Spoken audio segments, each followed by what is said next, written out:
আসসালামু আলাইকুম গাইস।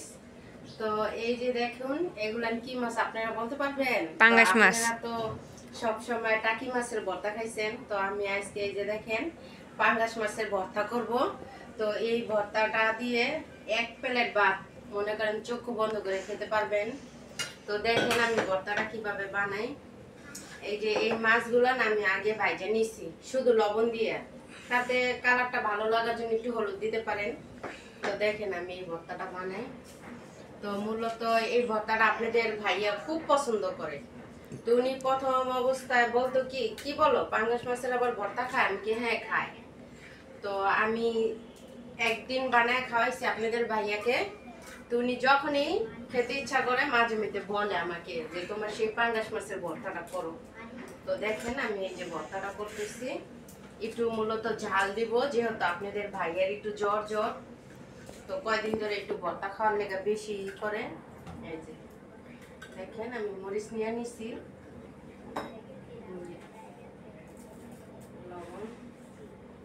মনে রাখবেন শুধু খোল্লা মাংসটি নেবেন, তেল জাতীয় নেবেন না, তাহলে মজা লাগবে না। পেঁয়াজ নিয়ে নিন।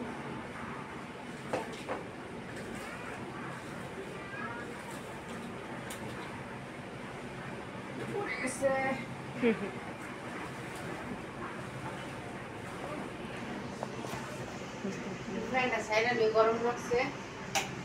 তো এই যে দেখুন আপনাদের ভাই আমি বোম্বাই মরিচ পছন্দ করি, এই যে বোম্বাই মরিচ নিয়ে আসছে। তো আপনাদের ভাইয়া মাসালা দিলে আমি যেটা পছন্দ করি সেটা আমাকে আয়না দেওয়ার চেষ্টা করে বা আমার হ্যাপি রাখার চেষ্টা করে। তো আমিও আপনাদের ভাইয়াকে সবসময় উনি যা পছন্দ করে ওইভাবেই আমি আর কি দেওয়ার চেষ্টা করি। তার মনের মতন বউ হয়ে থাকতে চাই, বুঝছেন? তো আপনারাও স্বামী যেটা পছন্দ করে হাজার কষ্ট হলো সেটা করে খাওয়াবেন, ইনশাল্লাহ স্বামীরা আমাদেরকে ছাড়া কিছুই বুঝবে না। এই যে দেখুন এইভাবে একটু কষলাইবেন, পেঁয়াজ দিয়ে কষলাইলে আর কি ভালো নরম নরম হবো। এই যে এখন আমি মাছটি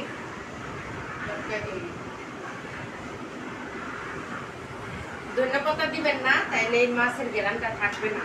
সরষের তেলও দিবেন না। তো অনেকে দেয় সরষের তেল, কিন্তু আমি দিই না, যেহেতু মাছের ভর্তা। এই যে দেখুন গ্রানটা খুব দারুণ, গ্রানটা দেখেন সেই সুন্দর। শুধু মরিচ আর পেঁয়াজ দিয়ে লবণ দিয়ে এইভাবে করবেন। তো আমি একটু খেয়ে দেখি কেমন লাগে। তো এটা দিয়ে আমি এক প্লেট ভাত খাবো, তো একটু বসে খাই। বিসমিল্লাহির রহমানির রহিম। কি বলবো রে ভাই, সেই লেভেলের একটা স্বাদ রান। তো আজকের ব্লগটা এই পর্যন্তই। আপনারা সবাই ভালো থাকবেন। আসসালামু আলাইকুম।